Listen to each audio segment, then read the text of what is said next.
Okay, I'm just getting the live stream sorted out, so bear with me.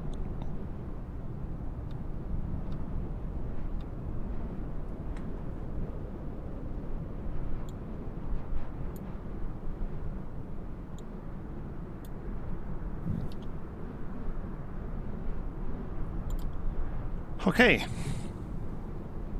let's just check those sound levels. So yeah, voice is coming through okay.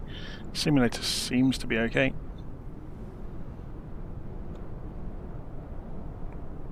Let's pull up the monitor so I can watch the live stream comments at the same time that we're playing with the airplane.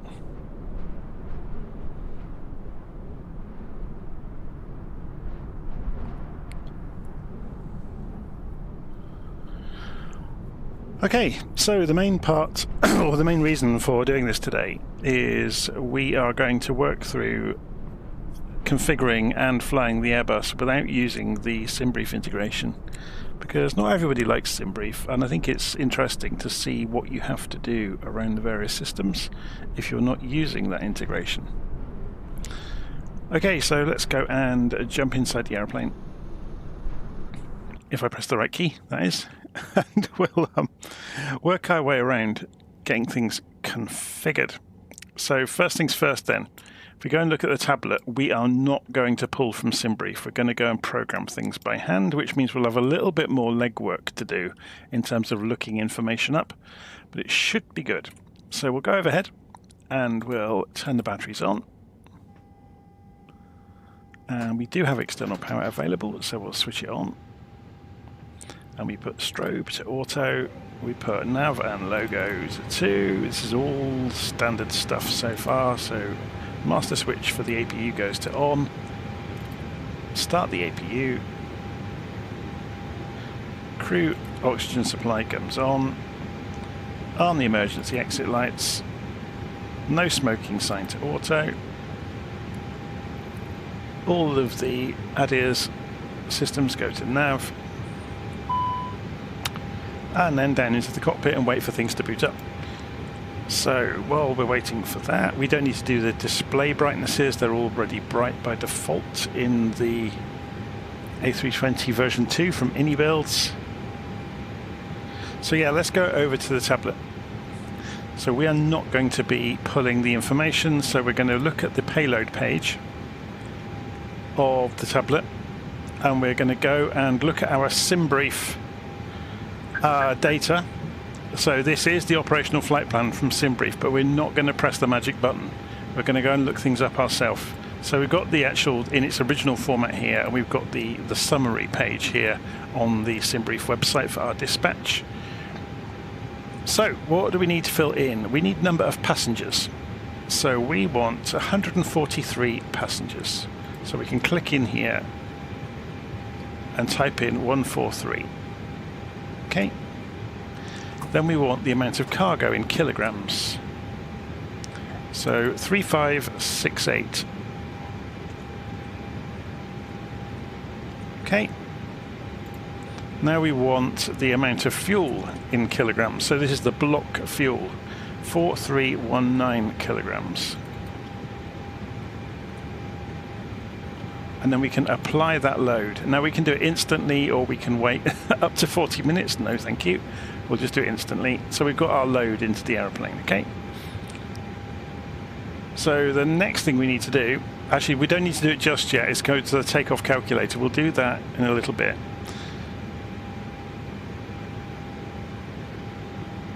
So we're going to go over to the MCDU now.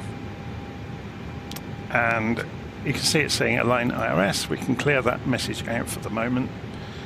We can go to the init button, wait for system response, and let's go and look at our summary information here. So we are leaving KMKE going to KDTW. So KMKE to KDTW. Let's just make sure I've got that right. KDTW, KMKE, yes. And we put that in the from and to. And then we return, and that's filled in. We can put our flight number in. We just make something up. Cost index. What cost index are we using today? So I can never remember where this is on. Hell, here it is, 33. It's called cruise profile here. If you look it up on the actual proper operational flight plan, it tends to be up here. There it is, 33. Okay, so we need to put that into the cost index box. Cruise flight level. Now, this is going to be an interesting one. So, cruise flight level. Have they got it written in here? I can never remember where things are.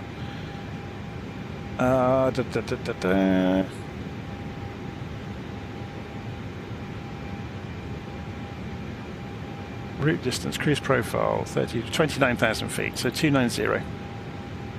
So 290. Let's see what happens if we just fill that in. Yeah, it's worked out the temperature for us.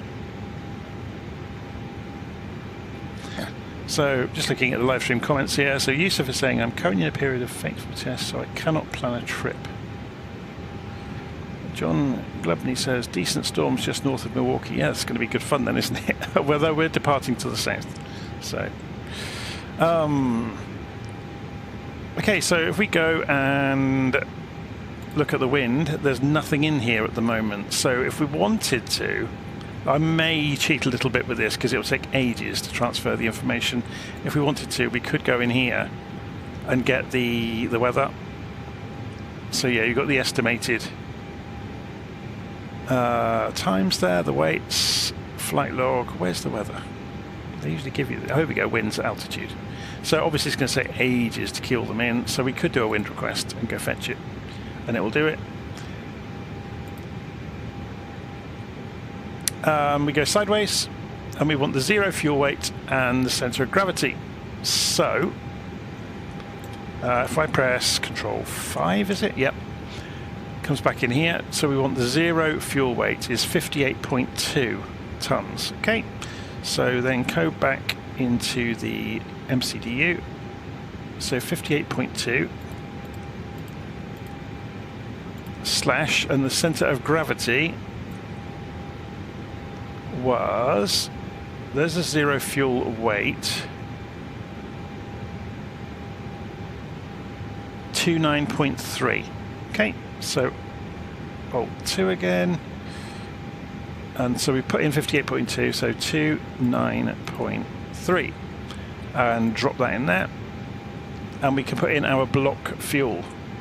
So if you remember, if I press the correct buttons, and we go look at payload again, so we've got the fuel was 4.3 or 4.32 thereabouts. We'll put 4.3. So 4.3. It's only a really short flight, and that calculates some numbers around, and you can see extra times 0. Oh, it's gone -6. Interesting. Okay, so we can then go over to the flight plan. And you can see at the moment all we have is KM, KE and KDTW, or we need to do performance as well actually. So we don't have performance data for the runway or anything. So we'll go back to the tablet and we'll go to the takeoff page. So this is what I was saying. We're going to be taking off, but we'll go and have a look at our flight plan now. So we're taking off from, where are we? Aircraft, departure, here we go, 19 right. And we're doing the, we're not doing a SID, we're going straight out to the squib waypoint. So we're taking off 19 right with no SID. So all we're interested in here is that we're taking off from 19 right. Now it's interesting, look, that tells you here it's 3,044 meters, but it doesn't fill it in for you on, oh it does, sorry, on the TORA. So TORA stands for takeoff runway available. So by choosing that, it's already populated. That's really nice, and it's done the heading as well. So surface is dry. What is the wind on the runway? So we can find that out. We can either call ATIS to do it, or we can go into Navigraph or LittleNavMap to do exactly the same trick. So we can get the wind on the ground, and if we go to weather, so 130, 15 knots. So we'll type into here 130/15. And the outside air temperature, was 24 centigrade, and the barometric pressure was 1009 hectopascals. The weight of the aircraft, the all-up weight, we can get that from the tablet, can't we? Which is in the payload section. We want the live gross weight is 62.5.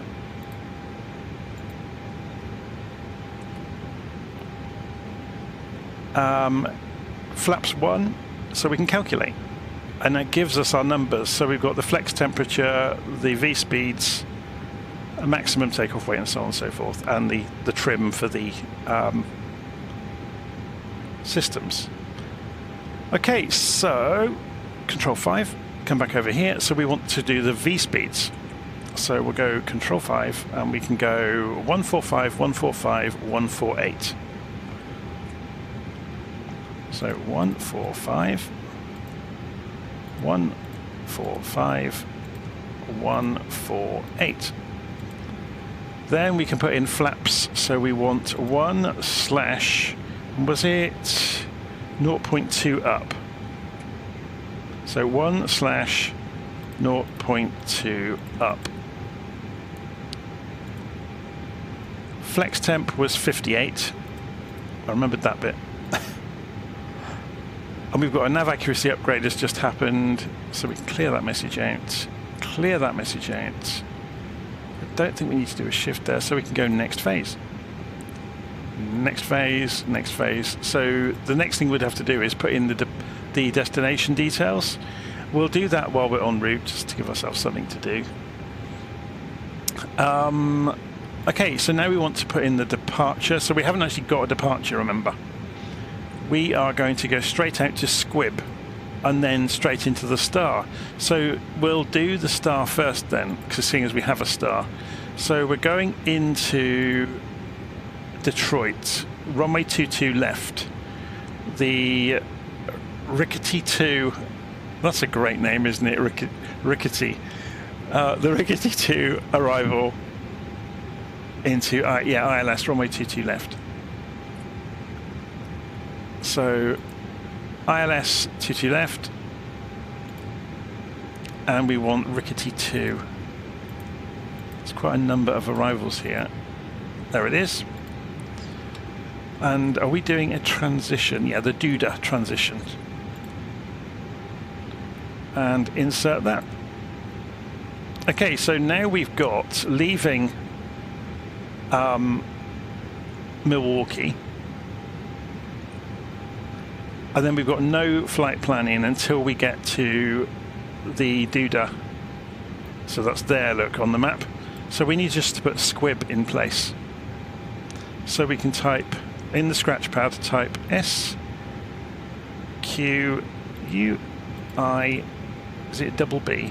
No, 1B. And just insert that on top of there, and it pushes the discontinuity down. Notice it's showing temporary now because we haven't confirmed any of this, so we'll clear that discontinuity out. Ooh, interesting. What have I done wrong? Let's go back to flight plan.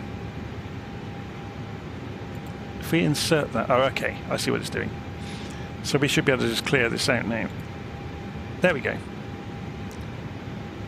That's slightly different than some of the other MCDUs work. That's interesting. Anyway, not going to worry ourselves too much. So you can see now we're going from Milwaukee straight to the Squib, direct to Squib, and then into the Rickety 2 star, starting at Duda. Okay, so we're pretty much done, I think. So that's the flight plan done. Let's just scroll through, make sure there's no further... Oh, there should be another discontinuity, actually. Yeah, there's a manual. So the reason for that, if we go and have a look, is here. There's no actual flight plan that joins, or there's no, should I say, no approach that meets the star neatly without kind of backtracking on yourself. Therefore, it goes manual at this point. So in the real world, that would mean you'll carry on this course you were on until you get vectors from the tower to turn in towards the final approach into the airport. So we'll just close the corner off ourselves. Okay, we could put a waypoint in to make a longer run in, but we'll just cut the corner off. So we see there's a manual there. We'll remove manual, and then we can remove the discontinuity, and it joins everything up neatly. So if you want to double check that, you can do that. You can go to plan, and it shows you your map. So there's KDTW. If we scroll through our flight plan, we can see it on the map. Whoops, gone too far, the wrong way. So let's go backwards through our flight plan, back to the top. So there's our first waypoint of Squib. And if we scroll through the flight plan, let's go and zoom this out slightly. A bit more, just so we can see a bit more of it. And then go up. So we're pushing the flight plan past the cursor where it's showing the center marker. So it's usually the second line. That's interesting. So if you look for where Tinder is, it's obviously, or Tinor, sorry. It's showing, oh no, it's Tinder, isn't it? Sorry. And you can see as you flick through,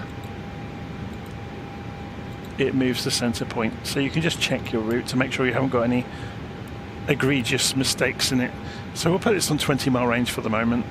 If we go back to arc mode, it will come back to where we actually are at the moment. And if we press flight plan, it will take us up to the top of the flight plan automatically. Okay, so we've done the basics for programming in the MCDU. In the cockpit, we want to go and calibrate the altimeters, so we can obviously look that up on the chart, or sorry, on the Navigraph, which is the same as calling for ATIS, essentially, or we can press B, does the same thing. And then we're going to go and look at the Flight Guidance Control Panel, or FGCP, which is this panel up here. So we're going to go and put in our cruise altitude. So if we remember 29,000 feet, so let's go and spin this round straight out to 29. Obviously if you're using ATC, you'll be cleared up to a height when you're on the runway, and then you'll receive further instruction normally, but we're just going to go straight out. We're going to say let the airplane use managed mode. It won't do it, look. That's interesting. I wonder if we go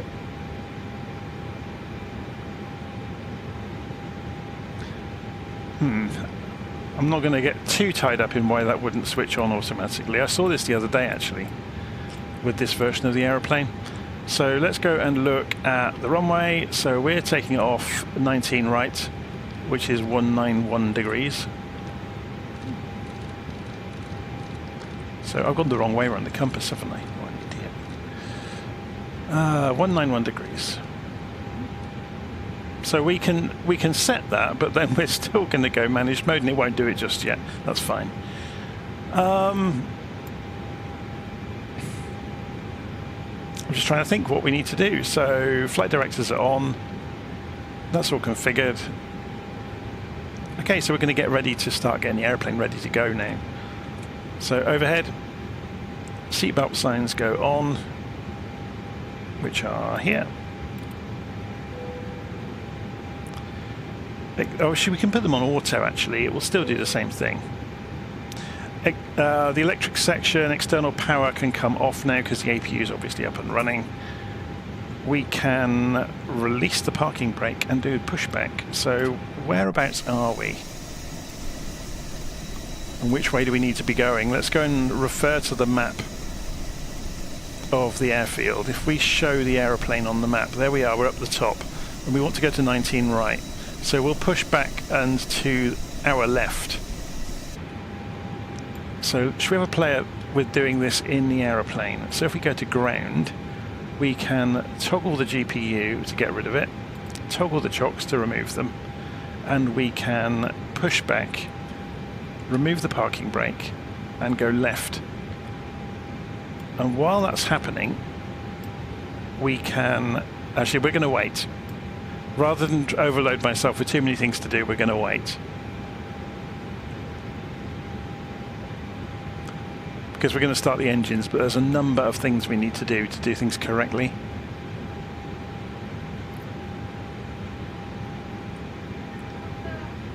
So John Glebney is saying, did I list 19 right as departure? I think I did. I'll go and have a look in a moment. So we'll stop the pushback, put the parking brake back on for the moment. So John is just saying, while I was talking, did I actually not set the departure runway? I don't think I did. Good shout, John.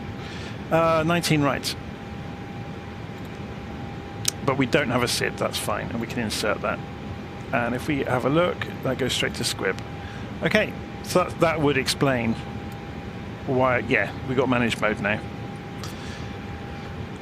This is why it's great having an army of people on the channel watching, because they catch the things that you miss out while you're talking about stuff. Okay, so start the engines. Before we start the engines, we're going to go and turn the beacon light on.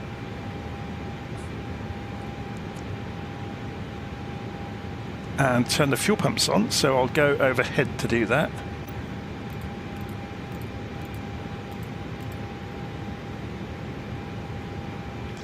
And then turn the APU bleed on, which allows the compressed air from the APU to get to the engines to spin them up. And then I can use my Thrustmaster controls here to switch the ignition mode to start, and I can hit start on engine number 2, and you will see the N2 number light up. There it goes. So the engine is spinning up now.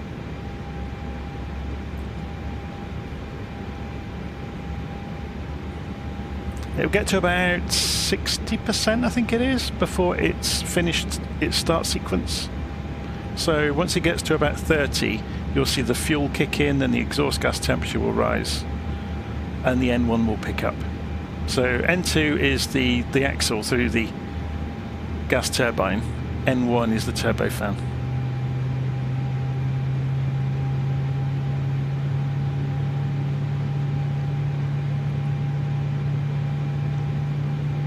So when it gets to about just past 60%, I think it is, it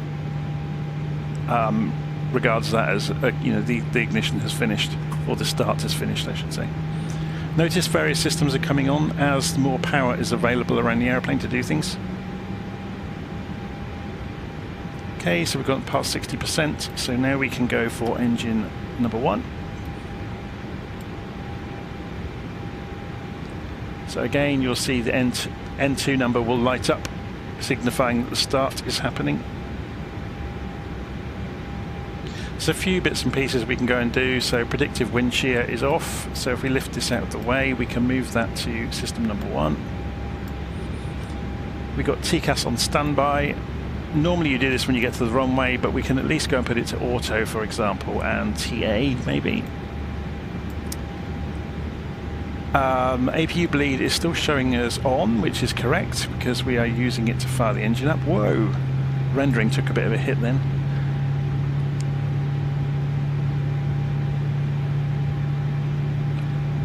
So Aidan is saying, can I run through the nav radio on the FMS? Of course I can.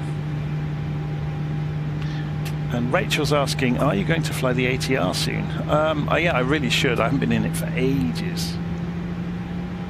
I might have to do a bit of a refresher before I show anybody it, because it's been a while. I know it's been changed repeatedly, but I think it's been pretty static for a while now. Okay, so engine's up and running. So the ignition system can go to norm, and then overhead we can turn the APU bleed off, and we can turn the master switch off for the APU now, because power is being generated by the aircraft, by the engines. So we can put the taxi lights on, and we go and arm the ground spoilers.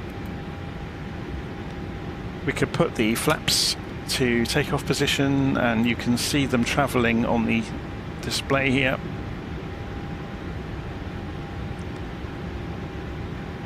And we can taxi out. So let's go and have a look at the map. So we are literally just going to go around the corner.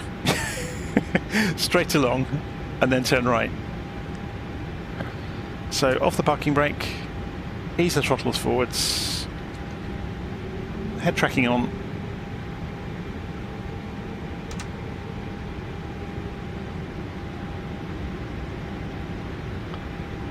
So this is the Inibuilds version of Milwaukee that we're leaving. I covered it in a different video, so I'm not going to go wandering around the terminals, but we are going to go and have a look around Detroit when we get there, because it's the high fidelity version of it from Inibuilds that I've got installed, which is the main reason for the flight really. But somebody asked me the other day if I could work through starting the A320 up without using the integrations, so that was the main reason for doing this today. Went a little bit off script with missing the departure runway. There's always something, which is why it's so good to practice and to check things.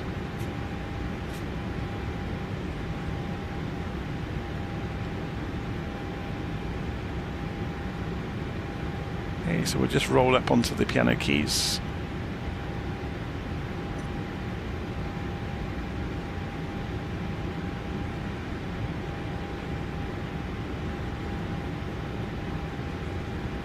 For 19 right at Milwaukee.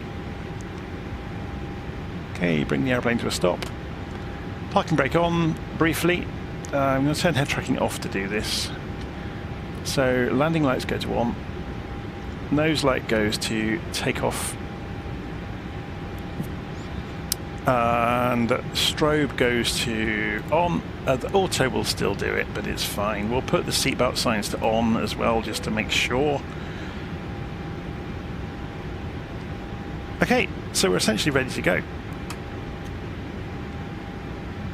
We can, there's one thing I often miss out. You can go and put the auto brakes onto max, which kind of charges up the hydraulics on the brakes, I guess, ready to stamp them on if the aircraft needs to stop in case of an emergency.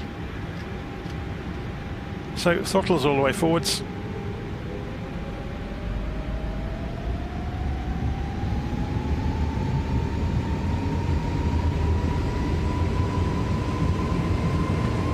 Let's just move the view slightly so we can see some of the instruments over there. So we're watching we've got a slight crosswind, it's pushing the nose sideways. We're watching the indicated airspeed ribbon.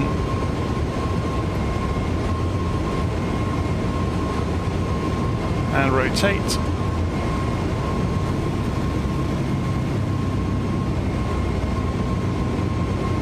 And gear up. Throttles to climb detent.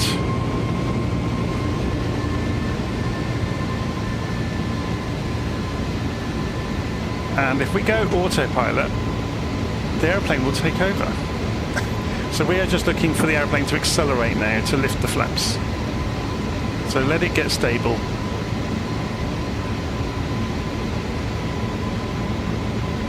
Yeah, it's just kicked in, look. It's going to start managing speed anytime soon. Auto throttle came on as soon as we pressed the throttles forward on the runway. And it's starting to accelerate now. So we'll be getting ready to raise the flaps as soon as we get past about 185 and 190 knots. So flaps up. And we're on our way.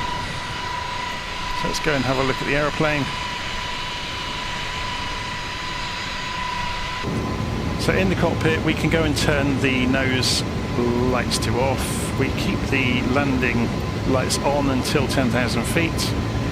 We're in the US, so transition altitude is 18,000 feet, so we don't have to pull the barometric pressure until we get to there.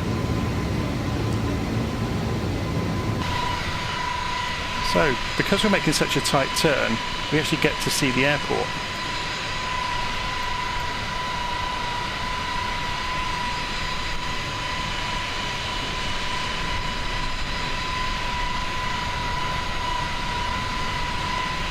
So yeah, if you did want to go and look at my other video about Milwaukee, they've really modelled the terminals nicely.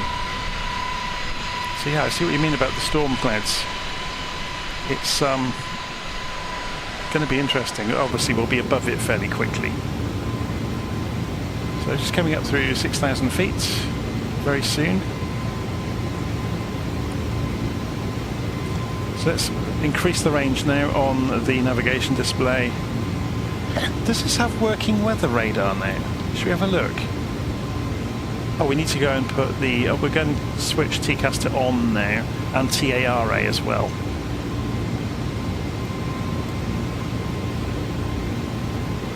So, all weather. So it's showing up here. I'm not sure if we'll actually render it or not. We'll find out, won't we?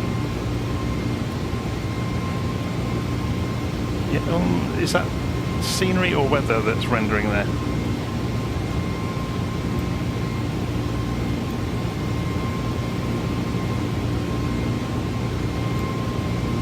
We'll leave it on and see what happens. I wonder if we...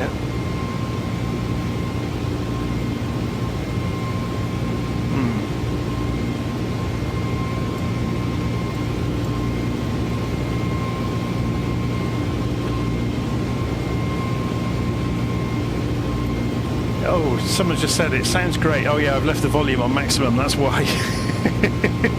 So I'm fighting against the noise of the aeroplane. I guess I'll leave it on max today, just for a bit of fun. Gives you the full experience.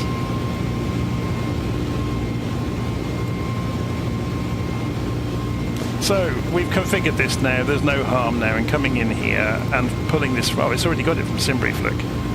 Oh, sorry, it hadn't done it from Simbrief. Us programming everything in has now populated this.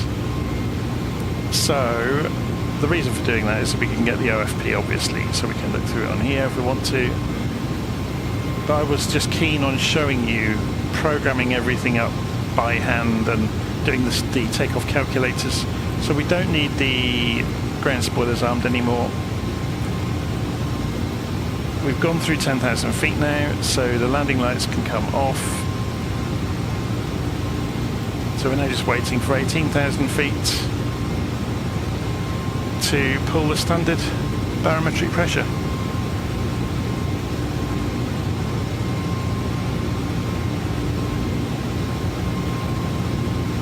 And then in a few minutes' time we'll let the passengers out to engage in the race for the toilet.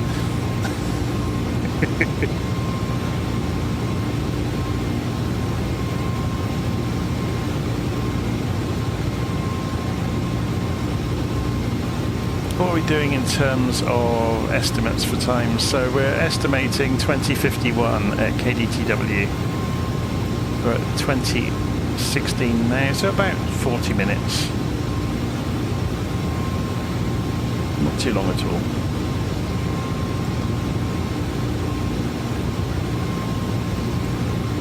So we're seeing top of climb here, just the other side of Squib. If we zoom out a bit further, you'll see top of descent, but just past Duda. That's a really nice waypoint to be able to pick on to do that then.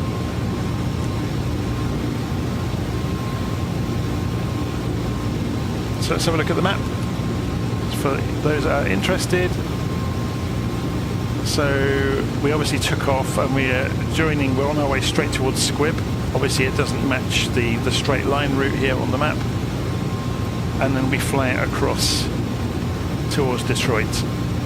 If you want to see the other maps, we can pull up the FAA sectional in Navigraph, which changes, I think, if you zoom in far enough, or it depends where you're looking, but they have got different scales of map involved. So you can see it's quite busy to look at looking at a sectional though. That's not what it's not for what we're doing. We really want this map, which gives us the sections and the airways. So if we went, yeah, we're not using airways on this route, so it makes no difference to us. On a longer route, obviously, you'd be flying airways, so it would make much more sense.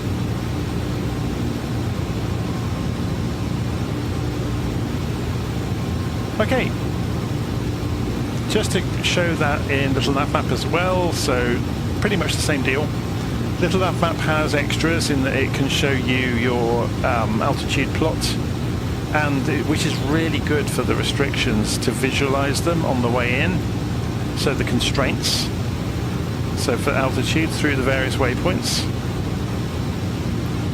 But we'll let the aeroplane take care of that, unless everybody wants me to use vertical speed mode and manage it ourselves. But I think it's worth using the Airbus the way it's designed.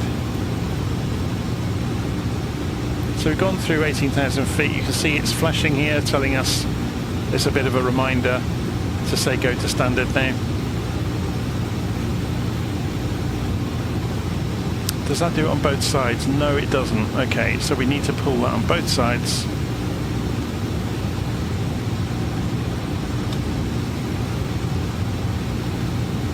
Also, the navigation displays are independent, so we can make those do what we want to do.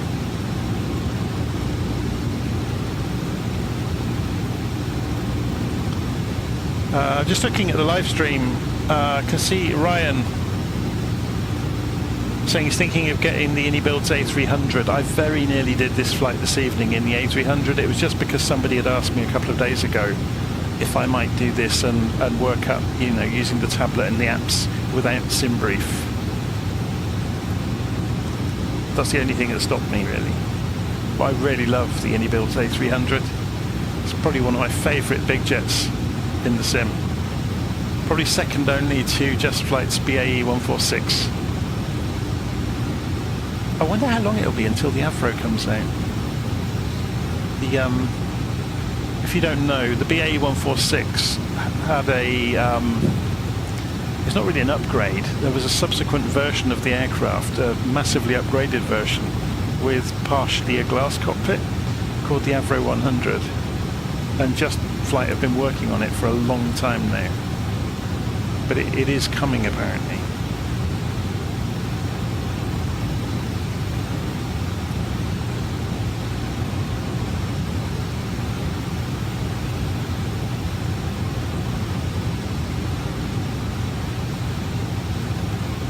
Okay, so you can see we're actually going to be in cruise for a minute or two. So should we go and let the passengers out and let them go to the toilet?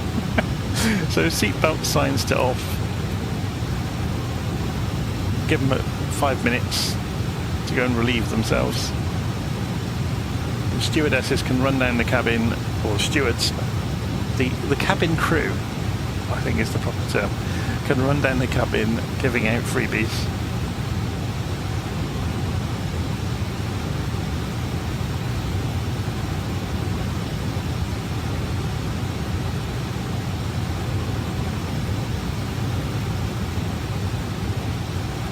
So, there's a question on the live stream: what do you use to fly on Microsoft Flight Simulator, HOTAS or Yoke? I have got a Thrustmaster Airbus stick and throttle quadrant with the extra bits on it to do spoilers and flaps. To be honest, I only ever used any of the switches on it with the Airbus. With all of the other aircraft, I just used the controls in the cockpit. But for primary flight controls, it's very good because it's got spoilers, it's got a flaps lever. But any of the little switches that do the engine or ignition, I don't bother mapping them for anything for other aircraft. I just use the controls in the cockpit. So the Airbus A320 is the only aircraft I use any of those switches for, which is a bit of a shame. I have been thinking about getting a proper HOTAS stick and throttle, something that's more suited to fighter jets, really to go and do some DCS content, because I've flown DCS on and off for years, but I've never really got into doing combat recording it, because without a full HOTAS setup it's very, very difficult. You know, being able to control the radar while also controlling the aircraft, while, you know, spiraling around in a dogfight, or controlling the weapon systems even, you need to have lots of switches and knobs and buttons at your fingertips in order to do that. And also I would need to practice.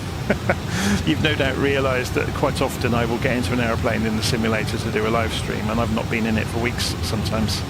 And I remember as I go, and I generally get better throughout the flight.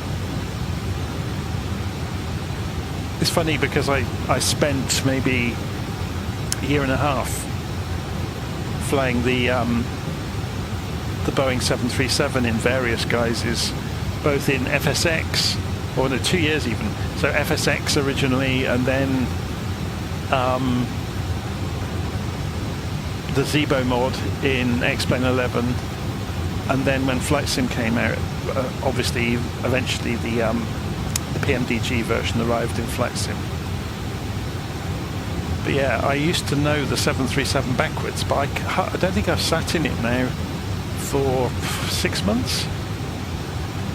It's been a long time. So I don't know how rusty I will be now. I think half my trouble with doing the DCS content, just looking at the comments there, is my fascination is with the systems, not so much with using them. I'm guessing my basic stick rudder skills will be fine for dogfighting, because I have messed around dogfighting in the past and done quite well at it. So, you know, the basic stick rudder skills from throwing small aeroplanes around pays off enormously once you get into combat, but most of combat is about situational awareness more than anything though. And having head tracking will help with that. Won't help as much as having a headset, but you can't ever show anybody what's going on with a 3D headset, so there's not much point recording them. Well, that's my opinion anyway. So we're at cruise altitude now. We're going to go and set our altitude so the managed mode can take us down to the altitude we need to be at the end of the start, or sorry, at the beginning of the approach. So let's go and have a look at the ILS here. So we're looking to come in at ideally B hold, I guess. So we might go and insert that into the flight plan. So if we go and look on the chart down here, B hold is saying 6,000 feet. Yeah, and that's interesting, isn't it? That is so... Is this a... What? I'm just looking to see what the... Oh, it's a 2.85 degree glide slope, okay. But that still seems...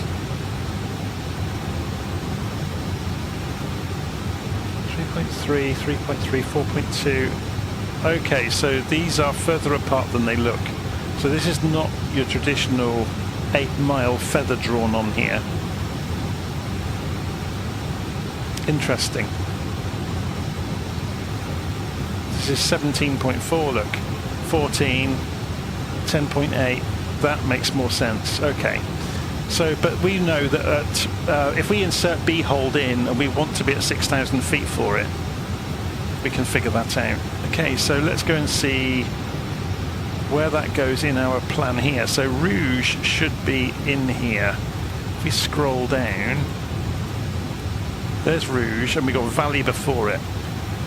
So there's Rouge, there's Valley. We would like to go straight across to B hold if we can, to give us more, or maybe Lupe at 14 miles out. Lupe would be 5,000 feet. So before Rouge, we want to put Lupe, L-U-P-A-Y.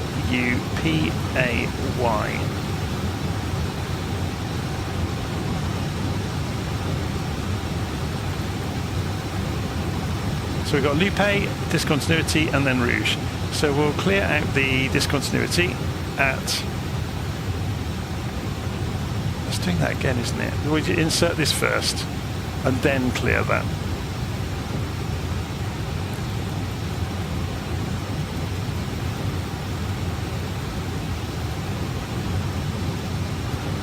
Yeah, so Valley, Lupe, Rouge. But that's giving a much lower altitude at Lupe than we want. We want... I mean, this isn't... Yeah, it's not actually a constraint, it's a guide. So we'll let the aeroplane make its own mind up. But it gives us a bit... all we've done is extended the line out a little way, rather than cutting straight across. So we want to start descending, so we'll go for 6,000 feet, or 5,000, wasn't it? Sorry. And go managed mode, and let the airplane start descending. And it should follow the restrictions on the way in. So let's go and have a look at that on the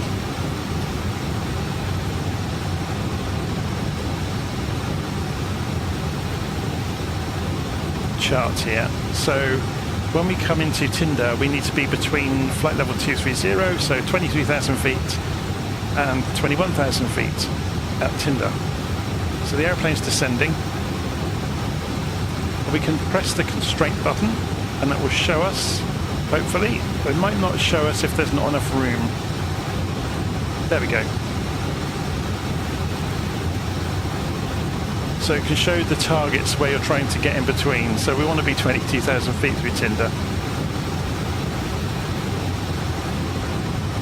We'll probably do it quicker than that, so the aeroplane will level out when it gets there.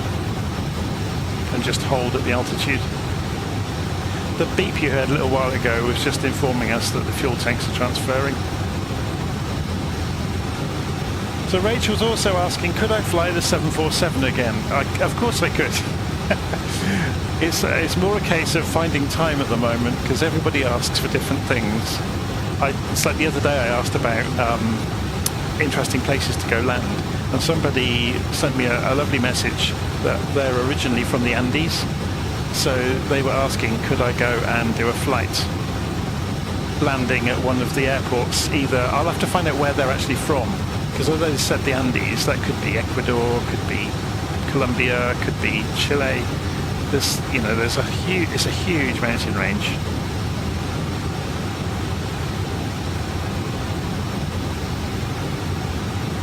So we're down to 24,000 ahead of schedule. So the airplane's actually slowed down the descent on purpose. You can see we have quite a strong, well actually no, it's only a mild tailwind, 13 knot tailwind at the moment.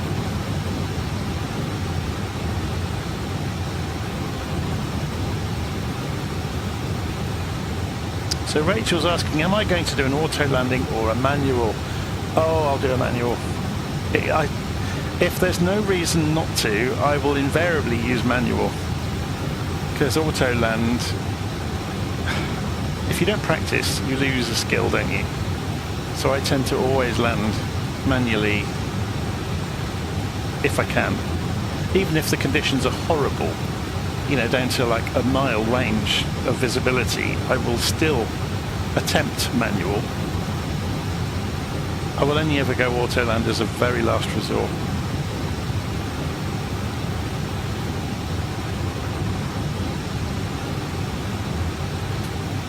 Typically, as soon as I'm in the feathers, I will switch over to flying the airplane myself. You know, even then, quite often on flying a standard instrument departure, I will fly the first couple of turns myself,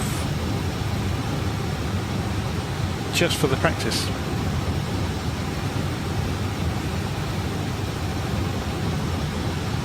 Okay, so you can see we're aiming for 5,000 feet, which was for way down, further down here. But at the moment we're aiming, our next target is between 19,000 and 16,000 at Fraley.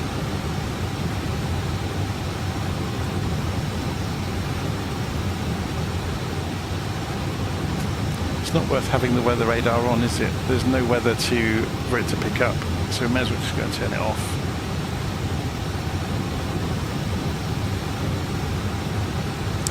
So we should get a reminder about setting the destination barometric pressure, so we'll beat it to the punch, and we'll look up the information now on Detroit.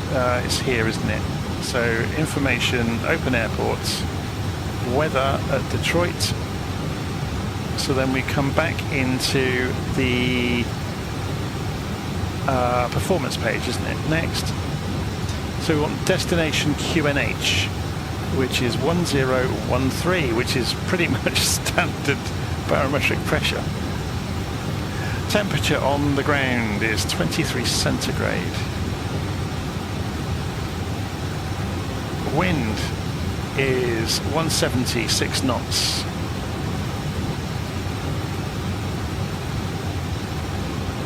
And that's the basics done. We're not going to bother. The numbers on the far right are to do with minima for the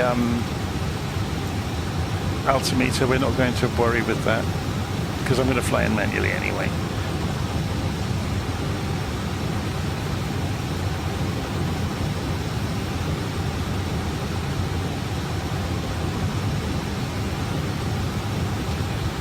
Okay, so we're just coming down to the point where we will switch over to the barometric pressure that we have just set, which was 1013.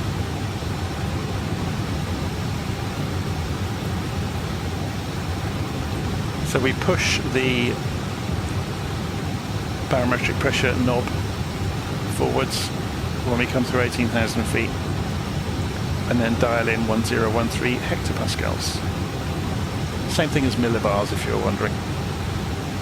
Just a posh name for millibars. Okay, so push it in, dial in 1013. Same on the other side, push it in, 1013, and we're ready to go. We might want to zoom in slightly on this display to make it less cluttered. Something that's going to be worth having a look at is the information on Detroit. So elevation is 645 feet. It's just worth knowing on the way in.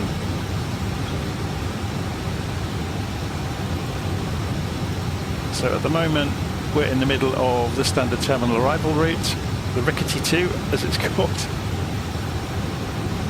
or RK City 2. I'm not sure how they form the word for that mnemonic.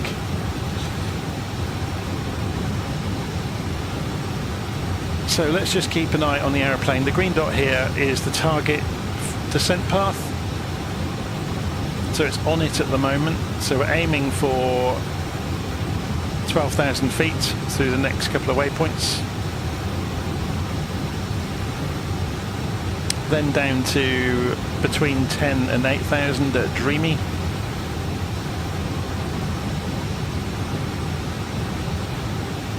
When we get below 10,000 feet, we will need to slow down to 250 knots, but you should see that's already programmed into the flight plan restrictions. So Dreamy, yeah, we're suddenly dropping to 230 knots, look. So the ones with stars are actual restrictions. Somebody asked earlier about nav radios. So it's an interesting one because you don't really use them very much in the Airbus. Did we get the second screen back? No, not in this model. Okay. Whoops, didn't mean to do that. Just put the flaps out by accident. Oh, that's interesting. So I didn't damage anything. It just warned me they were starting to travel and the alarm went off. So I didn't even get a warning.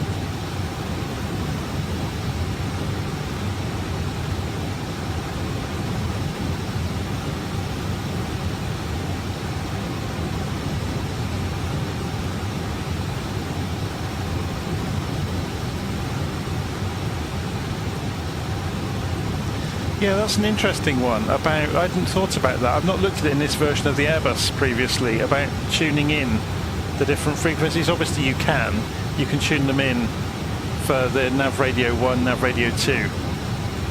But then you would change your nav display over to nav mode. And then you can set course and so on, which is all done down here. You can put your course in.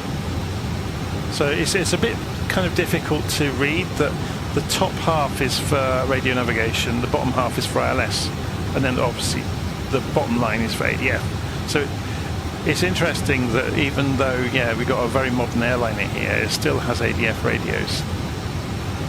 Not that they're much use anymore, but not that there's many of them around anymore. Obviously we're flying GPS though, so there's no point us going and switching over to navigation.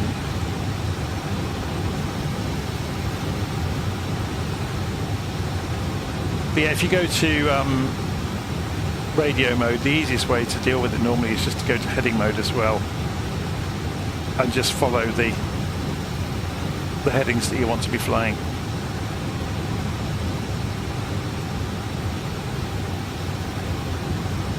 Obviously the Airbus is designed to fly with a GPS, so you might regard anything else as how would you put it, an emergency situation if the GPS failed, for example.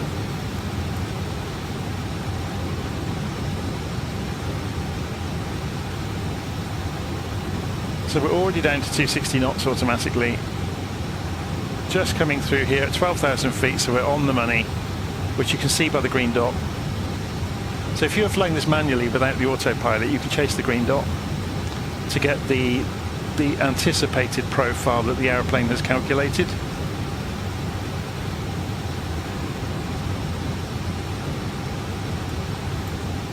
Let's go and reduce the range on the co-pilot display down to 20 miles. Just getting ready for approach really, and the point at which we'll take over.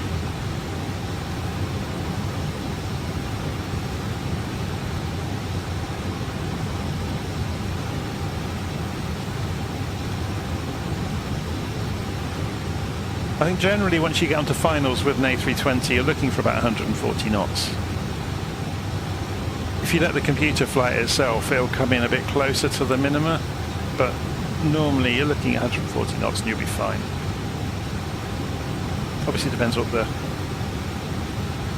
conditions are, and, you know, how heavy you are and how steep the glide slope is.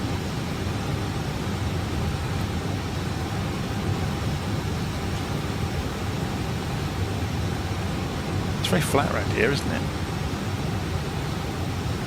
I've not really flown this part of the world in the simulator much. If I go flying VFR, I tend to go to places that are hilly on purpose, just so it's interesting.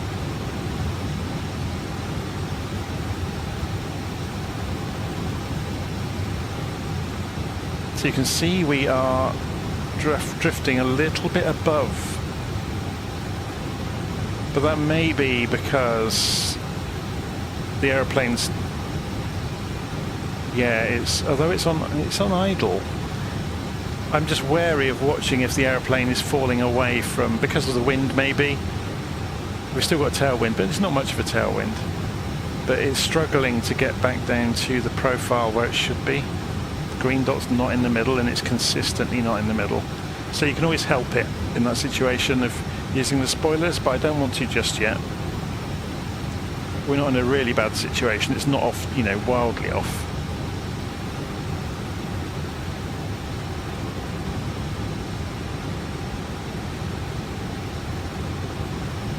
So what I'll do, when we make the turn at Lupe, which is why I put it into the flight plan a bit further out, to give us longer to think about and talk about things, we'll switch the navigation display over to landing system mode.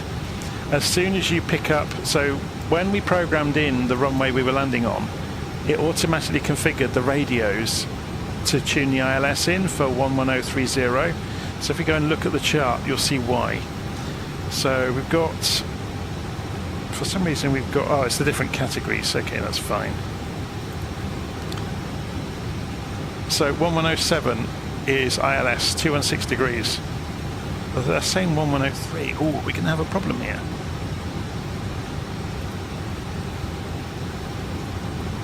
Have I gone for left?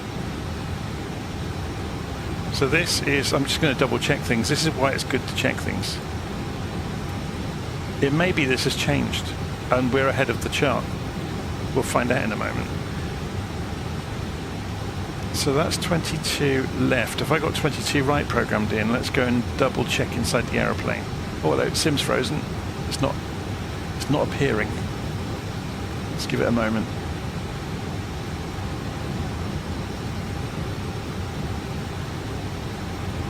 Oh, come on, Flight Simulator, what are you doing? No, it hasn't frozen, it just wasn't reacting. Yeah, let's go double check the flight plan page. 22 left. That's odd. IBLY. This is ID. What's going on?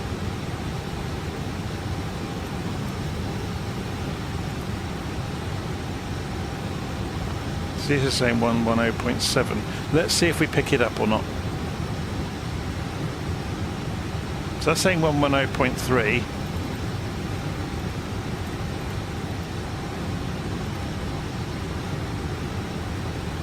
And that hasn't taken it. This is going to be fun. We may end up going visually at this rate if it doesn't pick it up, but it's not a problem even if we have to. So we're still on target for 5,000 feet at Lupe.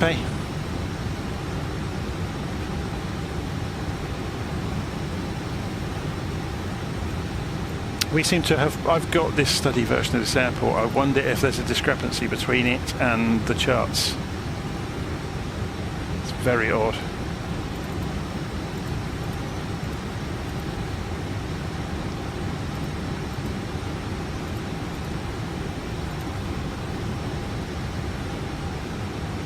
It's almost like that frequency doesn't exist.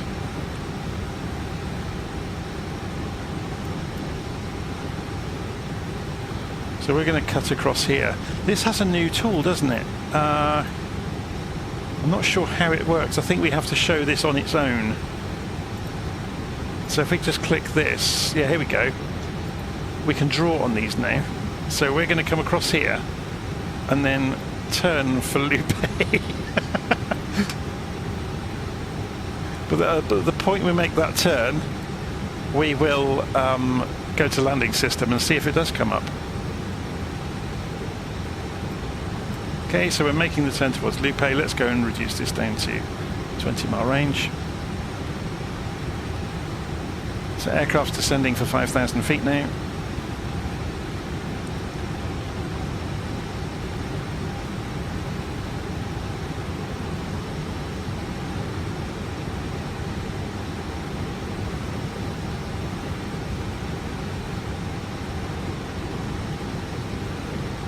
I'm just reading the comment there about not being able to get this aeroplane to follow routes. I've never had a problem.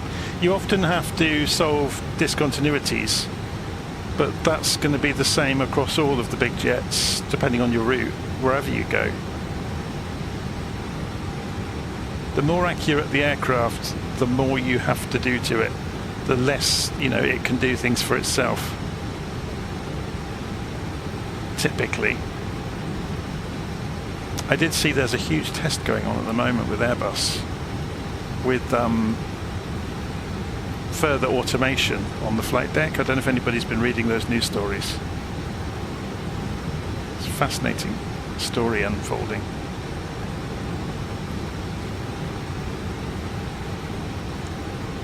Essentially where the aircraft can do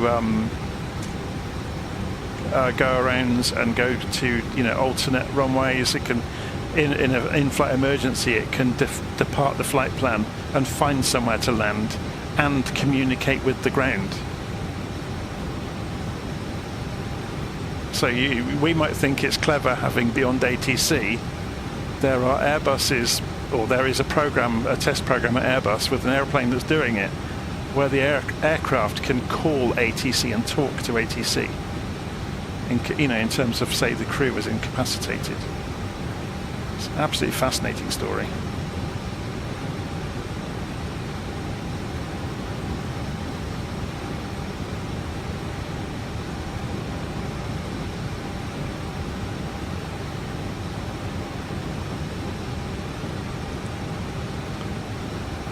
Okay, we're at 5,000 feet. Let's see if we've got a signal on landing system already. Yeah, we do. Except the course is wrong. So we may end up landing manually after all.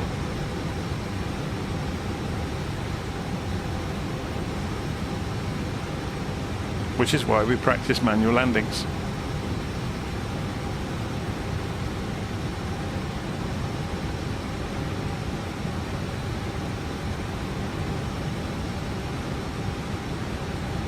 So there's the runways out ahead of us. Let's have a look at the airfield. So we want the middle, or the left one of the right two runways. Except, yeah, so it's that one. Oh no, that's the taxiway, that one, sorry. Thankfully we can see it. So let's go to landing system now. Yeah, look, this is screwed up really badly. It hasn't got a signal. And we couldn't tune one in. So it would appear we have a problem with the navigation data. So we're going to fly it in by hand. Which isn't a problem. So we're going to come off the autopilot. We'll come off the auto throttle. We now need to go and click this button to make the warning go away, make that one go away, and we can pull the throttles back, slow down.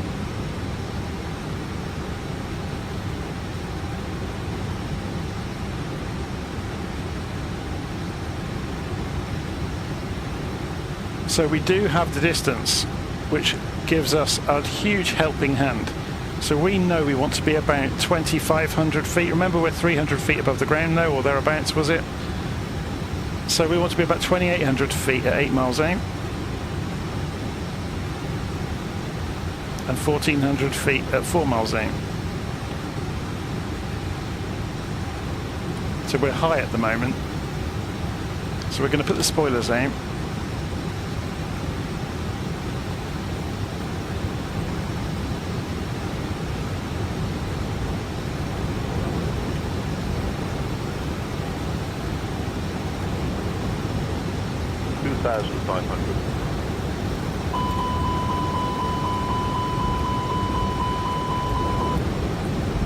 Yeah, we're right on the limit. I'm using the flaps and the spoilers to slow us down, and we're going to use the gear as well. There we go. The speed's coming off now.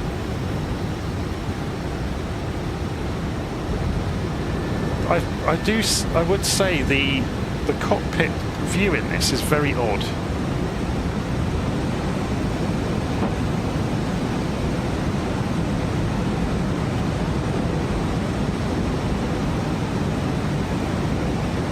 We're a bit fast.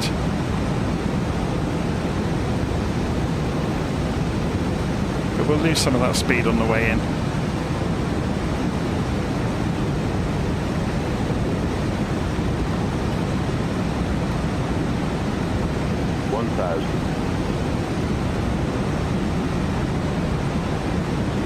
That's because we were a bit steep.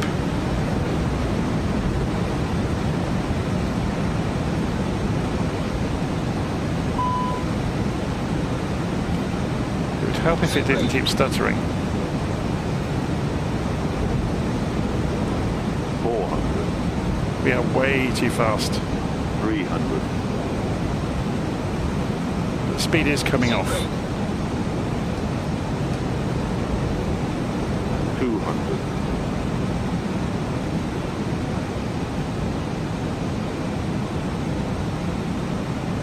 100.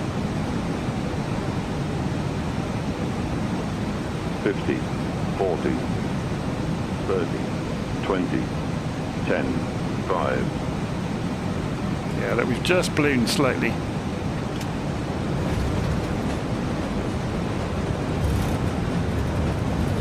Because we were about 20 knots faster than we should have been.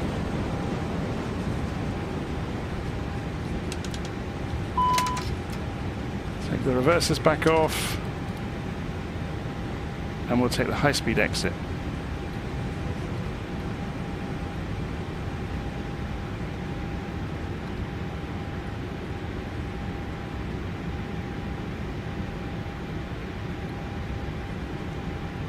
So this is the high-fidelity version. This is why it's murdering the frame rate of Detroit. So we'll go and have a look around it with the drone camera in a few minutes.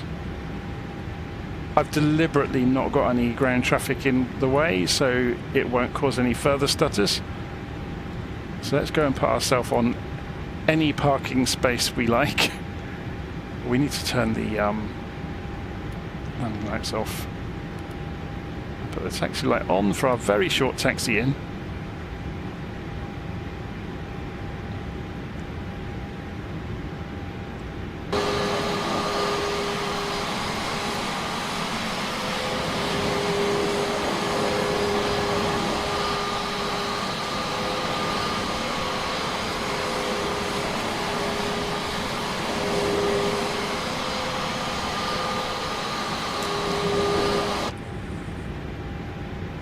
Okay, so we have an option when we get to the gate, so we can either put the APU on, which we could have done en route to the gate. We can turn the taxi light off. We could have put the APU on, but we also have the option of going back to ground on the tablet and toggling the GPU, the ground power unit, and toggling the chocks, and then switching over to external power, which means we can then turn off the engines. So I'm going to do this on my controller. There's engine number 2 and engine number 1. So the power will cross feed over to ground power unit automatically.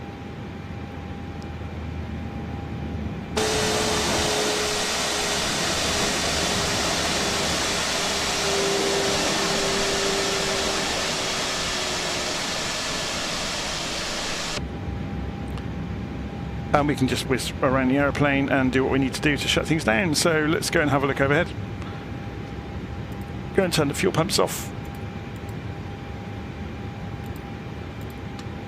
And turn off the crew oxygen supply, even turn off the nav systems.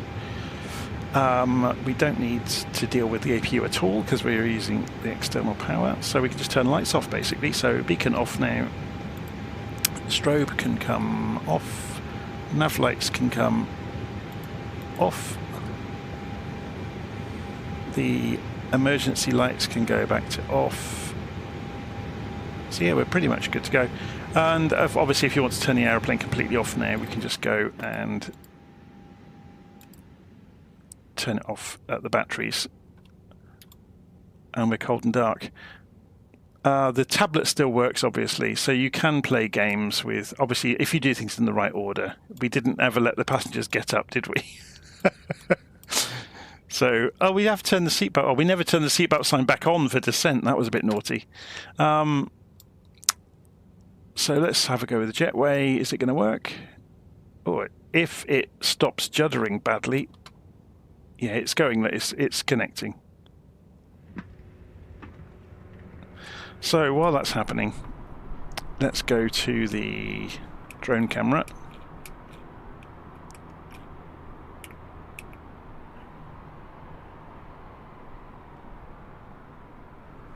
Well, it's had a decent go at connecting it today.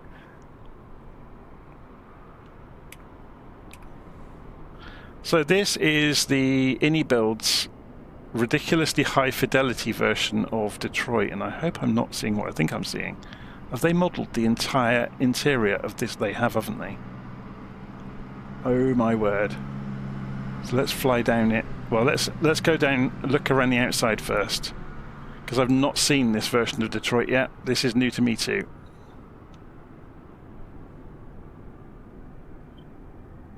No wonder the frame rate is being killed. Look at the level of detail.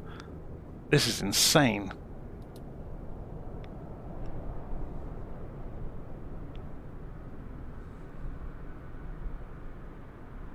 So these are the snowplows.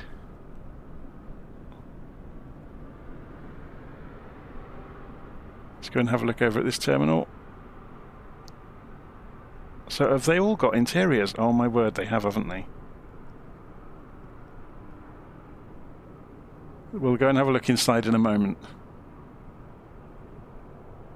And let's go and look. So if you're coming in a car, you're going to come in through this vast network of tunnels, I guess, from underneath the runways. And there's a multi-story. Have they modelled the multi-story car park? Oh my word. Yes, they have. There's no cars inside it, but all of the layers are there. I say there are no cars inside it, there are. Oh, that's mad.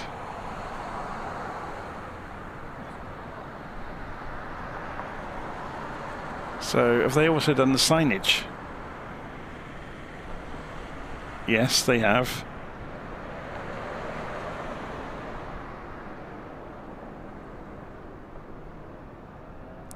And they've got custom trees.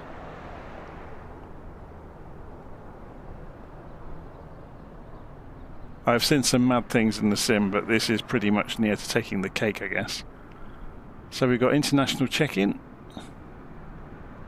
Doesn't look like this has interiors at this point. Should we go and fly through the wall and find out? No, it doesn't look. So this is an empty building. But the next one seems like it does, so we'll fly along it and go and have a look at the passengers. That's insane. So the terminals themselves have been modelled by the look of it.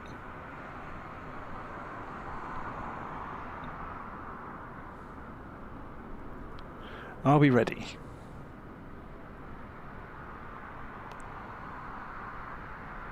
Oh my word, all the cafes as well. That's mad.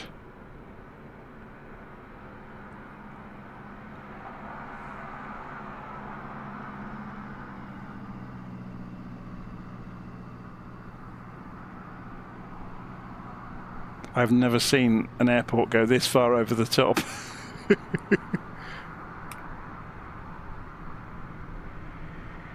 Loads of people as well.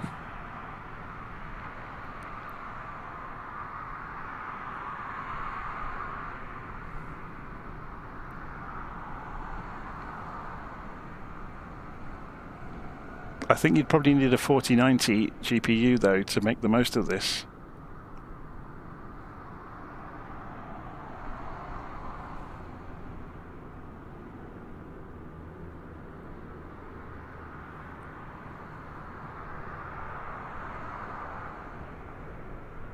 So rather than keep stopping to look at everything, I'm just going to fly down the middle of this building because this is insane.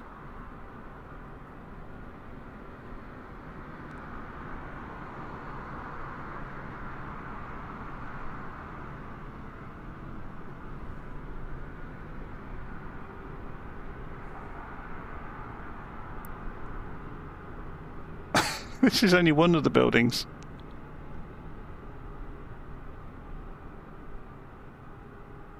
Can you imagine what these are going to look like in another couple of generations of hardware time? And we've got animated water. Oh my word.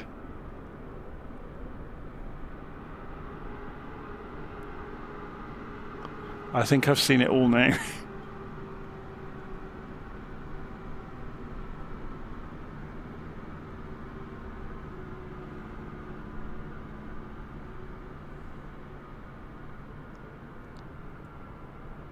That's a long way to walk down here, isn't it? I mean, thankfully they have travelators, but we're still in the same building, remember? This must be a couple of miles long.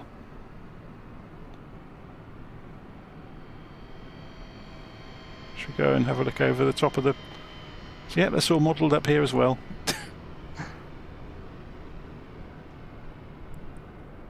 And we're finally reaching the far end. There's another cafe. And another bar. I wonder if it's symmetrical. I wonder if they've used a little bit of cheating there to... Or wonder if the real one is symmetrical. Okay, so that was that building end to end. Alongside it, there's another one. So we'll go down and have a look at this one.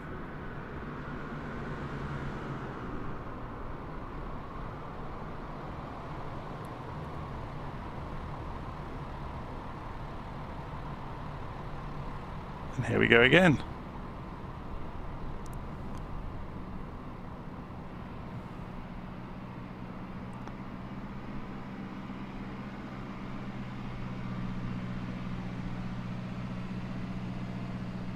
This is just crazy, isn't it? This level of detail. Let's speed up.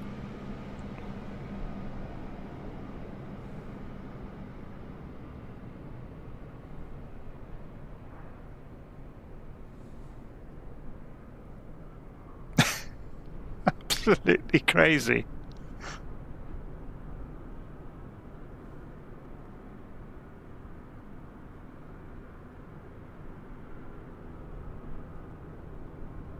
I have never seen anything like this in the sim.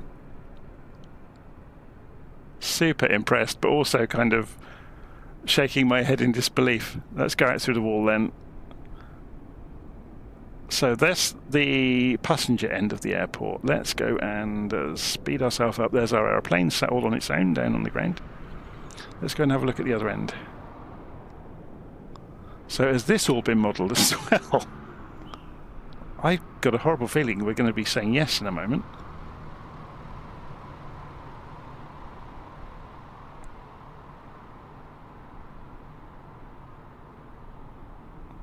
I'm guessing this is another car park, but surely this hasn't got an interior.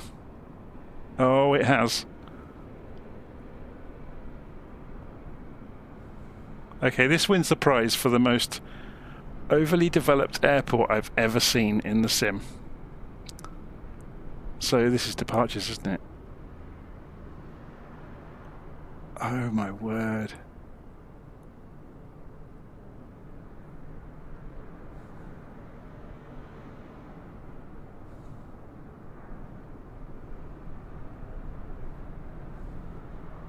So if we carry on out of the wall, there won't be multiple floors in there, will there? No, they haven't gone that crazy. Oh, they have, you know. There's another level below that. I have never ever seen anything like this in the sim. It's absolutely crazy. Anyway, I think we're just going to be saying superlatives all day while looking around this and not quite believing our eyes, but this is Detroit from Inibuilds. So there's more snowplows over the far end of the airfield, more hangars.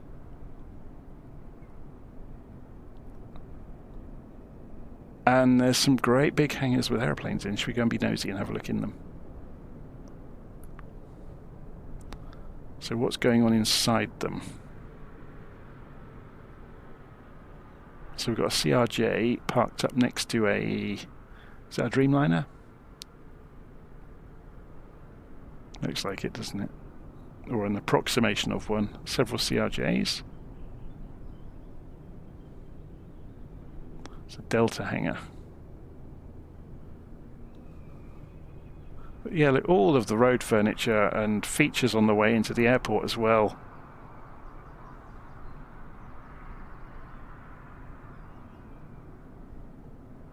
So I'm sure anybody that knows this airport well will be able to say how accurate this is. It's absolutely mad, isn't it? More car parking, more logistics over here, and service vehicles. It just goes on and on and on and on. Okay, I'm impressed. So if we fly up into the air over the top of the airfield. So load on demand look is quite aggressive, so it's got very smooth very quickly, so it won't really affect you on approach. It was only when we were close to it that it really affected us. But yeah, I am super impressed with Detroit. It has to be said. Just the scale of the development. And you can see for yourself that the level of the markings on the ground is really good as well. I wouldn't want to be an ATC here. We haven't found the tower, have we? Where is the tower? Over here. So just before we leave, let's go and have a nosy at the tower.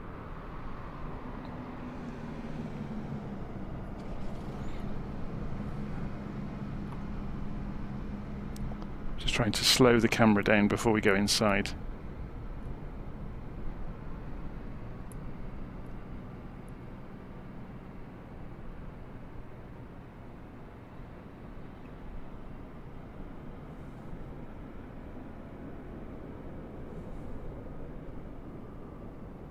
That's absolutely mad. So how high a resolution are these screens if we get really close to them? They're not bad, are they? Hello.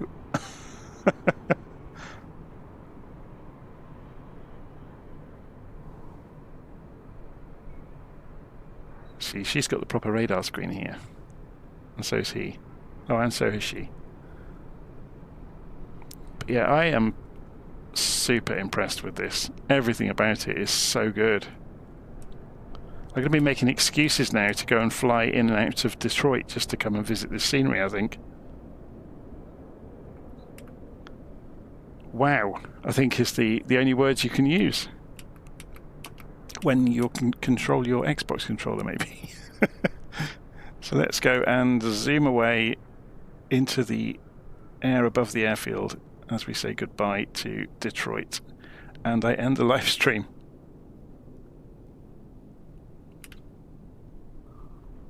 That's mad, isn't it? That's by far the most impressive large-scale airport I've seen so far. I know there are some great ones like Kennedy and Heathrow that I've not covered yet. I will be covering them.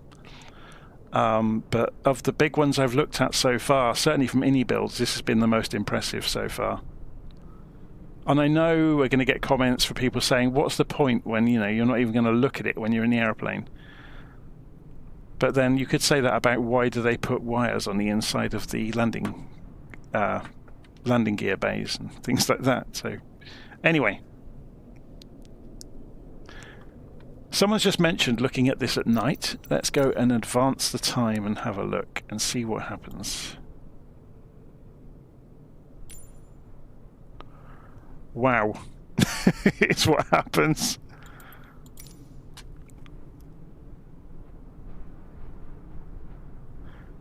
We're just going along the flight line here.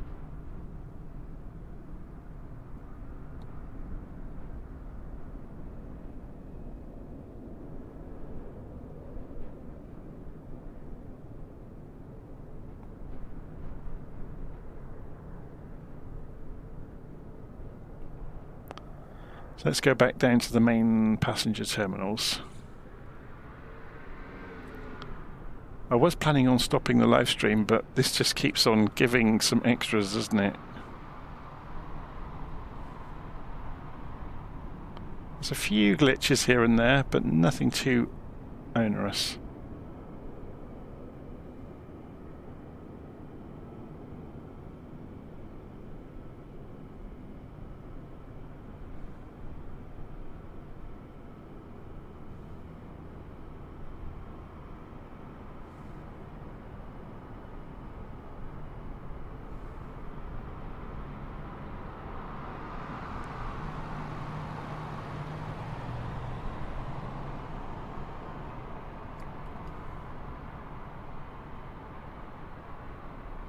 It's impressive, isn't it?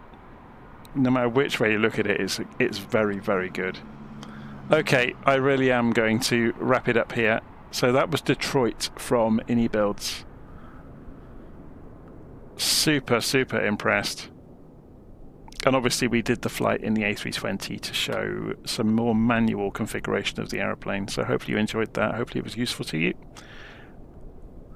I'll see you again soon. So obviously, yeah, people are asking for weather conditions now. We know how snow loading works and how rain works in the sim, so it's not a huge surprise. We'll do this from overhead just very briefly. So we'll put live weather back on, live time. If I turn live weather off and go for scattered clouds, obviously you get the clouds casting shadows, we get overcast, we get rain. Obviously we need to come back down to ground level for the full effect of rain.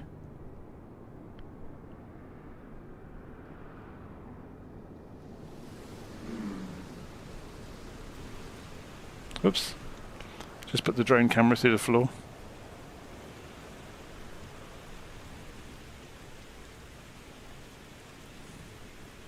Oh, but you do get some anomalies, look, with the shaders. You get that. I've seen that quite often in the sim, actually.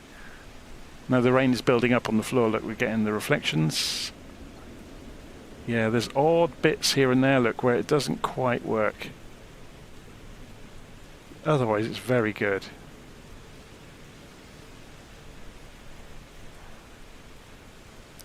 Anyway, I'm going to leave it there. I really am going to leave it there this time. I'll see you again soon. Take care.